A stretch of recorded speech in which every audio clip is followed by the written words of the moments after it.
안녕하세요. 3분 육아 팁 브레인테크 강사 이승훈입니다. 이번 강의부터 운해형 아이들의 특징 및 그 행동이 나오는 원인에 대해서 설명을 해드리도록 하겠습니다. 오늘 할 첫 번째 강의는 운해형 아이들의 산만함입니다. 보통 운해형 아이들 같은 경우는 가만히 있지 못하고 여기저기 왔다 갔다 하고 또 가만히 있더라도 한 가지 일을 못하고 여러 가지 동시에 하는 경우가 굉장히 많습니다. 공부를 하려 해도 앉은 자리에서 여기저기 신경 쓰고 뒤에서 얘기하는 소리에 신경 쓰고 앞에 쳐다봤다 옆에 쳐다봤다 또 책 봤다가 밥을 먹더라도 TV를 보면서 밥을 먹으면서 옆에 있는 거 만지면서 이런저런 여러 가지 행동들을 동시에 하면서 밥을 먹습니다. 이런 행동들을 볼 때 보통 부모님들은 어떻게 얘기를 하십니까? 야, 밥 먹을 때는 밥만 먹어. 야, 한 번에 한 가지만 해 라고 얘기를 합니다. 이런 부모님들은 대부분 보면은 좌뇌형 스타일이고 이런 좌뇌형 스타일의 사람들은 대부분 한 번에 한 가지만 합니다. 머릿속에 생각하는 사고도 한 번에 한 가지. 하지만은 운해형 타입 사람들은 한 번에 여러 가지 사고를 할 수가 있습니다. 멀티태스킹이라고 하는데 운해에서 할 수 있는 능력 중에 하나입니다. 어떤 일을 해결해야 될 때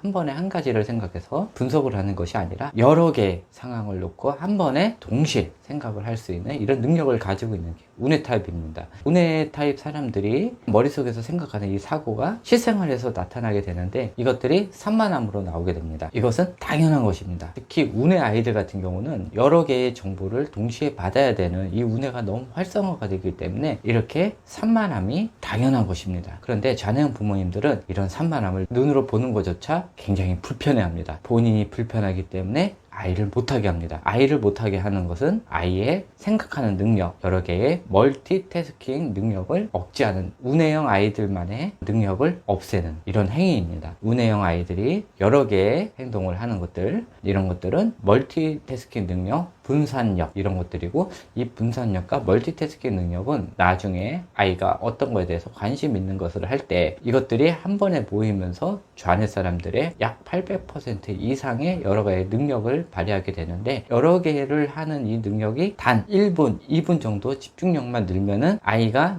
예를 들어서 8개의 일을 동시에 한다고 하면은 8개 곱하기 1분만 늘어도 약 8분 정도의 집중력 시간이 늘어나고 성인이 돼서 10분 정도의 시간을 늘리게 되면은 8개의 동시에 사고를 한다 그러면은 약 80분 정도의 집중력 시간이 늘게 됩니다. 그러니까는 이 여러 개를 한다는 것은 옆에서 보기에는 불편할 수도 있지만은 이것은 운해 사람들이 가지고 있는 이 사고의 능력입니다. 하지만은 왔다 갔다 하면서 정신없이 하는 것들은 다른 것입니다. 이런 아이들 같은 경우는 본인의 에너지들이 넘쳐 흐르는데 그것들을 부모님이 아이를 풀어주지 못했기 때문에 아이들이 왔다 갔다 하는 이런 현상이 생기게 됩니다.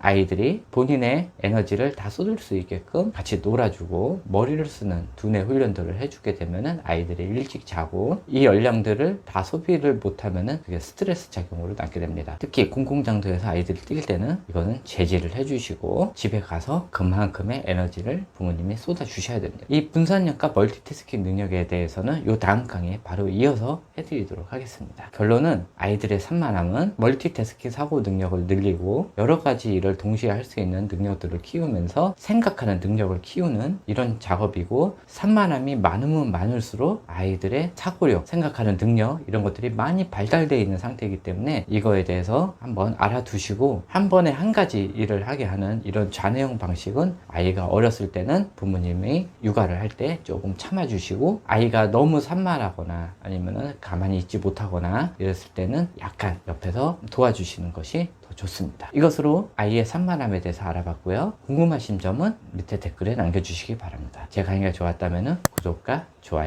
부탁드립니다. 네, 감사합니다.